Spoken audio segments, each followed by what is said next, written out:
What's up, everybody, and welcome to the channel. What's going on with the GME shareholders meeting? Do we have a surprise in store for us Monday? We're going to be talking about that today.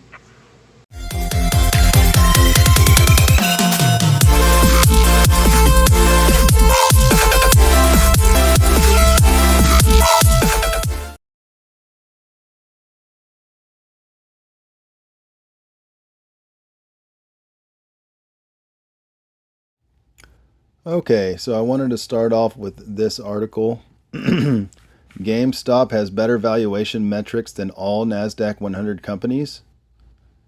Pretty crazy, right?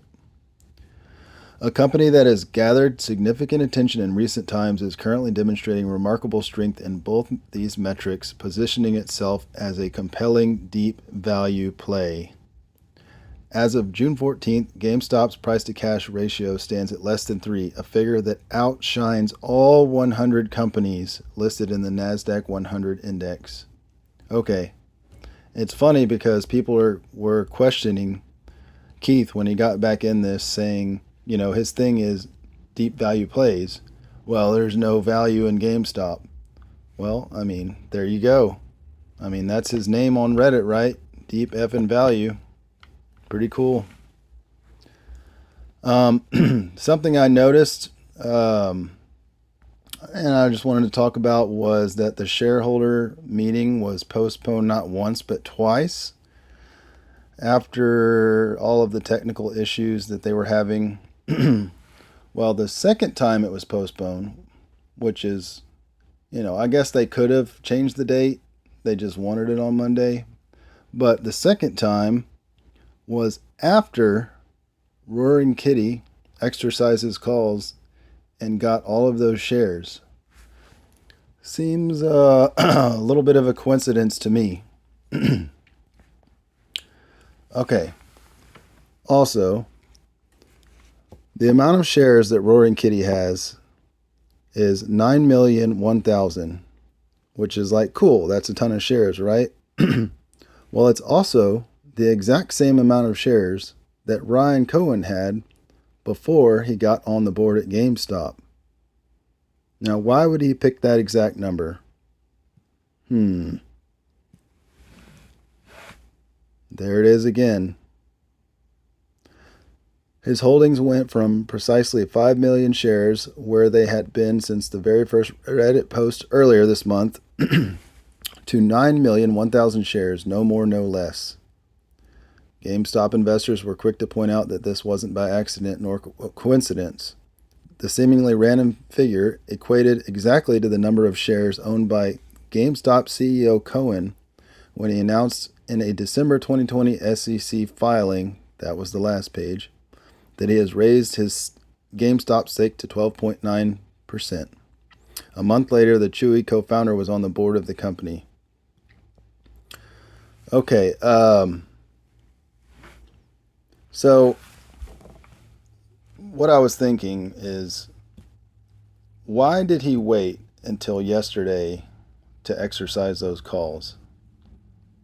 He had all of this time where he would have made so much more money if he had done it sooner. Why that day? Why now? And if you think about it, he's kind of a strange guy. He's a little different, right? And I don't think he's only about the money. I don't think it's that important to him. So it would make sense to me that he would want to be in the shareholder meeting or get on the board. That way he's not in options anymore. They can't pin him down with that kind of stuff. He'll be on the board to help the company out. He'll be able to keep an eye on things, make sure there's no funny business going on. And he'll be just a regular shareholder, like a board member, and acting accordingly. He doesn't need to sell his shares quickly. You can tell he's not worried about that. He has a background in finance. All of it just makes sense. I know people were kind of joking about it, saying, it's bring your cat to work day on Monday or whatever. Ha ha ha ha, yeah, yeah. Well, I think he might actually do it. He might actually pull it off. In my opinion, could be why they postponed the meeting a second time. If you check out the articles, it was after he revealed his position. Maybe they found out or got a call from Mr. Gill. Like I said before in one of my other videos, there's also a clause in one of the filings where there's not a 3-year rule, meaning if they wanted someone to, they could come in and sit with the board and change things, or have someone come in for an acquisition or a merger without waiting 3 years.